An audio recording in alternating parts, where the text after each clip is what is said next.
a little courtesy is, Wood's courtesy up here is, if somebody is in trouble, if they're stuck or broke down or something, stop and ask them if everything's okay. Right. Because sometimes it can be a situation where it's going to be a cold night and you're their last hope. And if you just drive by because you're trying to get back to camp in a hurry, it's selfish. It's pretty selfish. And even if somebody's walking, I always stop if somebody's walking down a logging road because I know they're headed back to their truck, right? It's the end of the day and somebody's walking down the road. They're trying to get back and they might have put 10 miles on. I always stop and ask them for a ride because guess what? That's always reciprocal because when I'm walking, I'm hoping somebody's going to come along. I had it happen to me this year, and I mentioned it to Chris Krakowski. It was in this place where Chris and I hunt. I had tracked a buck all day, and I came back out on a main road, but I had left my truck down where I had dropped the client off, and I'm like, hey, it's got to be closer to 2 miles. I know it's more than a mile, but I bet it's probably 2 miles. And I'd no more than got onto the road, and I heard a vehicle coming from behind me. So I stop and I look back and I wave, and the guy just drove by me. And I'm like, I always stop. If I'm out at the end of the day and I'm out in the middle of the boonies, if I see somebody walking, I say, hey, do you need a lift or what? That's just common courtesy. Yeah. I ended up walking, and it was 2 miles. I ended up walking 2 miles, at the end of the day when I'm already tucked. And a guy, all he had to do was, now maybe some people feel nervous about letting somebody in their vehicle, but I always stop and ask, hey, do you need a lift somewhere? Yeah.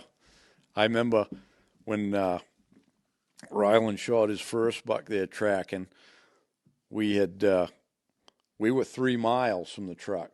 I said, well, because we pulled it out a different way, like usually you have to, So we pulled it out, and I said, well, it was nice that he shot it fairly early in the day, noontime or something. We had plenty of time, but we just barely got going up the main. We come out a side road, and we get on the main road, and we hadn't gone maybe no more than a half a mile, and I heard a truck coming. I turned around. It had Vermont plate on it, and young fella, he pulled up, rolled the window down, and he said, you need a lift? And I go, well, he rolled the window down, and he goes, you're Hal Blood? I go, yeah.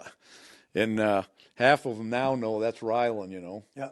And I said, yeah. I said, yeah, Ryland shot a buck back here, and we're coming out a different way. I said, we'd take a lift up to the truck, and we got in, and we just started to go, and it flashed into my mind, well, we're only a half a mile from where we left his buck. I said, and the guy told me when he stopped, he goes, yeah, I was tracking a buck and I got cut off. He said, so I'm trying to do something else, and now it's, in the afternoon. I said, I said, are you in a big hurry? And he goes, no.